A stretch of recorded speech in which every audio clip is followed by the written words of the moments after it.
So hello engineers, कैसे हैं आप सब लोग। आशा करता हूं कि आप सब लोग ठीक होंगे और साथ ही साथ कंस्ट्रक्शन इंडस्ट्री में बहुत आगे बढ़ रहे होंगे। मैं गौरव राठौर, कॉर्पोरेट ट्रेनर, स्वागत करता हूं आपका सिविल गुरुजी ट्रेनिंग इंस्टीट्यूट में। आज के वीडियो में हम एक बहुत ही क्रूशियल टॉपिक लेने वाले हैं, जो कि है हमारा बार बेडिंग शेड्यूल।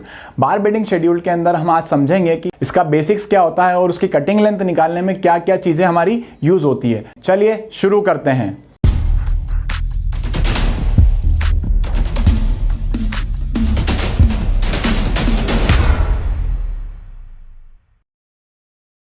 सबसे पहले हम इसको समझेंगे कि बार बेडिंग शेड्यूल में हम क्या क्या पढ़ेंगे। सबसे पहले तो हम इसका बेसिक्स क्लियर करेंगे। बेसिक्स क्लियर करने के बाद में हम इसकी कटिंग लेंथ निकालेंगे स्टेरप्स की। उसके बाद हम बात करेंगे फुटिंग की कटिंग लेंथ की और उसके बाद हम बात करेंगे कॉलम की कटिंग लेंथ। और एक लास्ट में हम समझेंगे कि स्लैब और बीम के अंदर सरिये को किस तरह से काटा जाता है और उसको किस तरह से लगाया जाता है।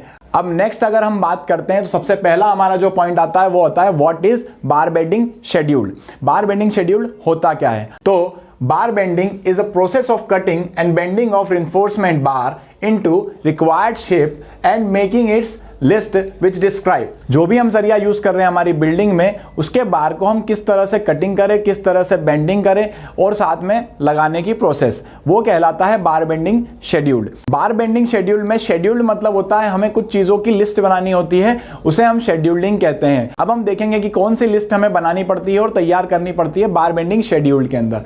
सबसे पहले जो आता है हमारा लोकेशन एंड मार्किंग ऑफ बार, कहां पर हम बार की मार्किंग करेंगे। उसके बाद आता है हमारे पास में टाइप ऑफ बार, कौन से टाइप का बार हम वहां पर यूज कर रहे हैं। उसके बाद हमारे पास आता है नंबर ऑफ बार। उसके बाद आता है हमारे पास में साइज ऑफ बार, कौन सा साइज हम बार का लेंगे। उसके बाद आएगा कटिंग लेंथ ऑफ द बार, कितनी कटिंग लेंथ निकालेंगे हम उसकी। उसके बाद आता है हमारे पास टोटल क्वांटिटी और उसके बाद आती है हमारे पास में bending details of the bar, bar की कितनी बेंडिंग डिटेल्स है वो हम लिस्ट करेंगे। इस तरह से हम पूरी एक लिस्ट तैयार करते हैं जिसको हम बोलते हैं शेड्यूलिंग। अब आगे चलते हैं तो आता है why steel is used as reinforcement. क्यों स्टील ही रिइंफोर्समेंट के लिए यूज होता है, ये हम समझने की कोशिश करते हैं। सबसे पहली बात जो इसमें दी गई है, coefficient of thermal expansion characteristics similar to concrete. अब थर्मल एक्सपांशन क्या होता है कि जो कंक्रीट का थर्मल एक्सपांशन होता है वो स्टील के थर्मल एक्सपांशन जैसा होता है। जो कंक्रीट होता है वो ठंड में या विंटर में अपने आप को सिकुड़ लेता है और उसी तरह से समर सीजन में वो अपने आप को एक्सपांड कर लेता है। सेम जो प्रॉपर्टी होती है वो स्टील भी शो करता है, उसे ही हम थर्मल एक्सपांशन बोलते हैं। अब नेक्स्ट जो हमारे पास में पॉइंट होता है उसमें बताया गया है हमको कि जो कंक्रीट होता है वो टेंशन में बहुत वीक होता है। टेंशन में वो जीरो होता है पर कंप्रेशन में वो हीरो होता है। पर उसी के लिए हमें कंप्रेशन और टेंशन दोनों की जरूरत पड़ती है, इसलिए हम वहां पर स्टील प्रोवाइड करते हैं, क्योंकि स्टील जो होता है वो टेंशन में हीरो होता है और कंप्रेशन में जीरो होता है। इसीलिए दोनों के मिक्सचर से हमें कंप्रेशन और टेंशन दोनों की प्रॉपर्टी मिल जाती है, इसलिए हम वहां पर स्टील को प्रोवाइड करते हैं। उसके बाद वाले पॉइंट में अगर हम समझे तो स्टील जो होता है वो गुड स्ट्रेंथ प्रोवाइड करता है इकोनॉमिकल सेक्शन बनाने के लिए। उसके बाद हम देखते हैं गुड ग्रिपिंग। जो स्टील की ग्रिपिंग होती है कंक्रीट के साथ वो बहुत अच्छी होती है, इसलिए हम स्टील को ही यूज करते हैं।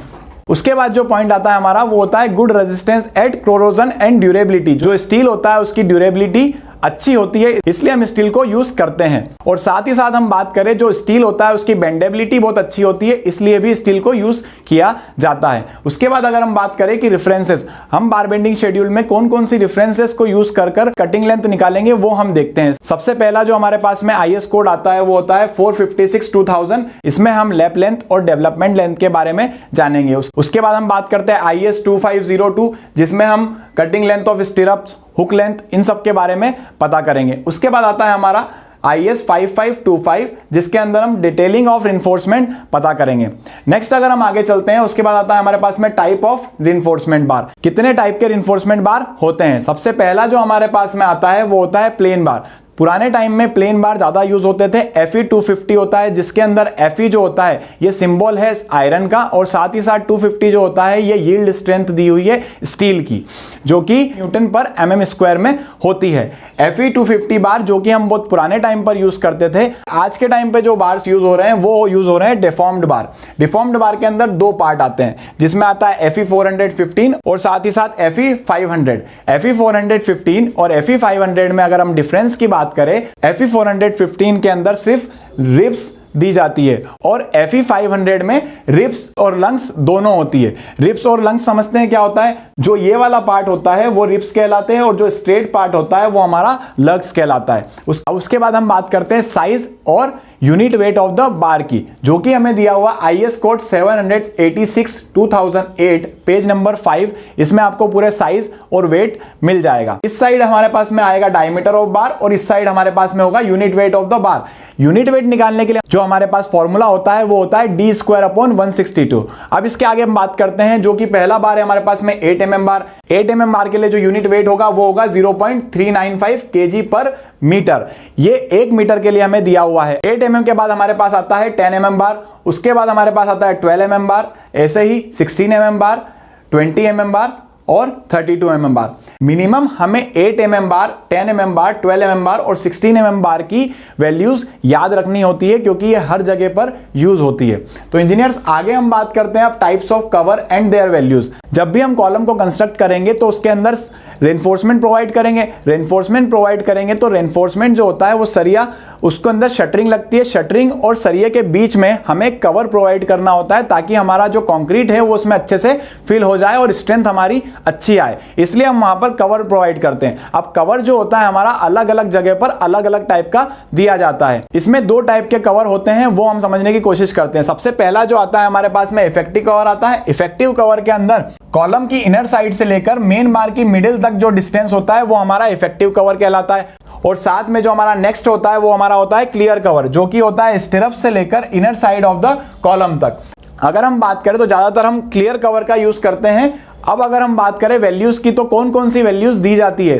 पाइल कैप के लिए हम देते हैं 60 mm का, उसी तरह पाइल के लिए हम देते हैं 60 mm का कवर। और उसके आगे जब बात करें तो फुटिंग के लिए हम देते हैं 50 mm का कवर, और कॉलम के लिए हम देते हैं 40 mm का कवर, बीम के लिए हम देते हैं 25 mm का कवर, उसके बाद में स्लैब के लिए हम देते हैं 20 mm का कवर, और उसके बाद छज्जे के लिए और स्टेयरकेस के लिए दोनों के लिए हम 15 mm का कवर देते हैं। ये वैल्यूज अप्रोक्सीमेटली 15 to 20 mm तक होती है। उसके बाद अगर हम बात करें how to read symbols in the drawing, symbols को कैसे पढ़ा जाए ड्राइंग के अंदर, सबसे पहले हम बात करें कि ये किस IS कोड में दिया हुआ है। तो IS कोड 5525 में हमने देखा कि रेनफोर्समेंट के बारे में, जितनी भी ड्राइंग रीडिंग के बारे में सारी चीजें यहां पर दी हुई है।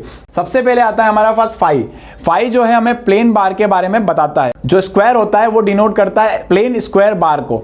उसके बाद अगर हम बात करें एट द रेट का, तो एट द रेट जो होता है हमारा स्पेसिंग बताता है सेंटर टू सेंटर की। उसके बाद अगर बात करें हम हैश, तो हैश जो होता है वो हमारा डायमीटर ऑफ बार शो करता है। उसके बाद अगर हम आगे जाते हैं तो बैंड डिडक्शन एंड वैल्यूज की बात करते हैं। बैंड डिडक्शन जो होता है, हमें बैंड डिडक्शन को कंसीडर करना होता है जब हम आउटर टू आउटर डिस्टेंस को मेजर कर रहे हैं। जब भी हम सेंटर टू सेंटर डिस्टेंस को मेजर करेंगे तो हम बैंड डिडक्शन को प्रोवाइड नहीं करेंगे। अगर हम बैंड डिडक्शन की बात करें तो बैंड डिडक्शन की जो डेफिनेशन होती है, बैंड डिडक्शन इसलिए दिया जाता है क्योंकि जब भी हम बार्स को बैंड करते हैं तो उसमें कुछ ना कुछ एलोंगेशन आता है, उसकी थोड़ी थोड़ी लेंथ इंक्रीज होती है। बार्स को जब भी हम बैंड करेंगे तो हम रिब्स की तरफ से करेंगे, लक्स की तरफ से हमें कभी भी उसे बैंड नहीं करना है, वरना वो फ्रैक्चर हो सकता है या फिर टूट सकता है। उसके बाद हम बात करें कि इस तरह से बैंड डिडक्शन दिया जाता है और इस तरह से एलोंगेशन आता है। बैंड जो होता है, जब भी हम बैंड देंगे तो इस तरह से एलोंगेशन आएगा, इतना अपना लेंथ इंक्रीज होगा। अब जो हम समझते हैं आगे कि कितना लेंथ इंक्रीज हो सकता है, उसको हम देखेंगे आगे की साइड में। अगर हम बैंड दे रहे हैं 45 डिग्री का तो उसमें जो लेंथ इंक्रीज होती है वो होती है 1D। अगर हम बैंड दे रहे हैं 90 डिग्री का तो उसमें जो वैल्यू आती है वो होती है 2D। उसके बाद अगर हम बात करें, अगर हम बैंड दे रहे हैं 135 डिग्री का तो उसके अंदर जो वैल्यू आती है वो होती है 3D। एट लास्ट अगर हम बात करें 180 डिग्री का अगर हम बैंड देते हैं तो उसके अंदर वैल्यू आती है 4D। इस तरह से हमको बैंड डिडक्शन को प्रोवाइड करना है। यहां पर जो D है वो है डायमीटर ऑफ द बार। उसके बाद हम आगे जाते हैं तो एक वैल्यू एग्जांपल ले रहे हैं हम, जिससे हम समझ सकते हैं कि किस तरह से बैंड डिडक्शन को कंसीडर किया जाता है। अगर मैं बात करूं, एक कॉलम है हमारे पास और इसके अंदर एक स्टिरअप लगा हुआ है, साथ ही साथ ये कवर लगे हुए हैं। इस कवर से आप समझ सकते हैं कि कवर कहां पर लगाए जाते हैं। ये हमारा एक टोटल स्टिरअप है। अगर हम इसमें कंसीडर कर रहे हैं कि total length from start to end is 1000 mm। Process of making stirrup, stirrup को किस तरह से बनाया जाता है। हमारे पास एक स्ट्रेट बार है जो कि है 1000 mm का। अब उसके अंदर हम सबसे पहला जो है स्टेप होगा वो 90 डिग्री का हम एक बेंड देंगे। उसके बाद नेक्स्ट स्टेप जो आएगी फिर से एक 90 डिग्री का बेंड देंगे और उसके बाद थर्ड स्टेप में फिर से एक 90 डिग्री का बेंड देंगे और एट लास्ट में हम देखेंगे 135 डिग्री और उसके बाद में फिर 135 डिग्री। यहां पर हमने 5 बार उसको मोल्ड किया, मतलब 5 बार उसे मोड़ा। हमने देखा कि हमने इस बार को 3 बार तो 90 डिग्री पर मोड़ा और 2 बार किस पे 135 डिग्री पे मोड़ा। उसके बाद अगर हम बात करें हर बैंड पे जो भी बैंड हुआ है उसमें कुछ ना कुछ वैल्यूज इंक्रीज हो रही होगी। अब वो कितनी इंक्रीज हो रही होगी, हमने देखा कि 90 डिग्री पे हम कितना इंक्रीज करते हैं 2D इंक्रीज करते हैं और अगर 135 डिग्री की बात करें तो वहां पर हम 3D इंक्रीज करते हैं। और उसी तरह से यहां पर हमने कैलकुलेशन निकाला और जिससे हमें पता चला कि 96 mm जो है वो इंक्रीज हुआ। अगर हम स्टार्टिंग की बात करें तो हमारा जो बार था हमने 1000 mm का लिया था और एट लास्ट में अगर हम एक्चुअल लेंथ देखते हैं तो वो हमारी कितनी हो जाएगी 1096 mm। तो इसलिए हमें स्टार्टिंग में ही ये बैंड डिडक्शन निकालना होगा और हमें कटवाने से पहले, हमें सरिया कटवाने से पहले उसके अंदर 96 mm को ही माइनस कर देना होगा ताकि हमारी जो लेंथ आए वो 1000 mm ही आए। तो इंजीनियर्स इस तरह से हमने टोटल बेसिक बीबीएस का कंप्लीट किया और इसी तरह से हमारे वीडियोस को देखना चाहते हैं तो चैनल को लाइक करें, सब्सक्राइब करें और शेयर करें। इसी तरह साथ में बने रहिए क्योंकि करना है खास। तो चलो हमारे साथ सिविल की बात गुरुजी के साथ। Thank you.